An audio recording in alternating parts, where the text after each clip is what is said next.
Naku po mga kaibigan, usapang flood control projects pa rin mga kaibigan. Eto na nga, no?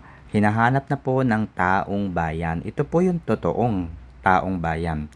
Okay, so hinahanap na po ng taong bayan si Congressman Zaldico. Ayan, so nakita din po natin sa ibang mga platform ang paglabas ng bansa ni Gonzales. Ayan. So, ano pa ba yung hinihintay natin? Pero hindi po yan yung pinaka-splok mga kaibigan. Dahil napakalaking halaga po ang perang involved dito sa maanumalyang flood control projects mga kaibigan. Hindi maikakaila na involved ang mga politician. Involved ang mga nagbigay ng pondo sa mga contractors. Alright, so ito po yung splok.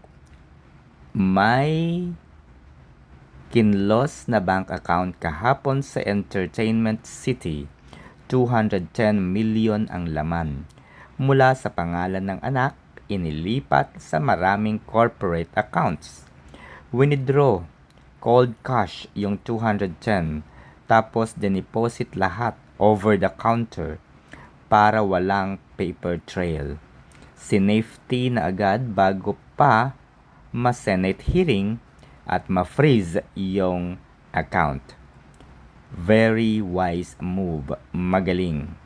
Alright, so ito lang naman po ay isang post mula sa Pambansang Marites. Ayan, so sana ay totoo ito. Nang sa gayon ay maalarma na po, no? Maalarma na po.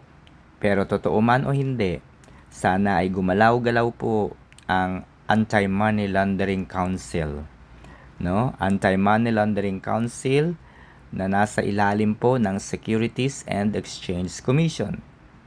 So, guys, no? Baka naman.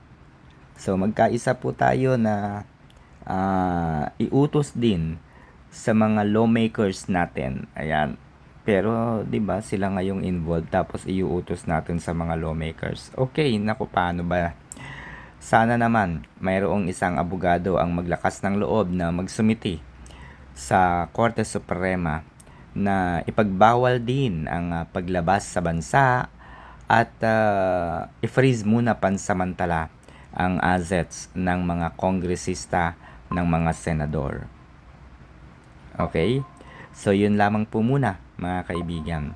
Sana po ay iwasan muna ang paglabas-labas ng bansa ng mga kongresista at ng mga senador. Ayan. Pero nandun na po sa ibang bansa si Dong Gonzales.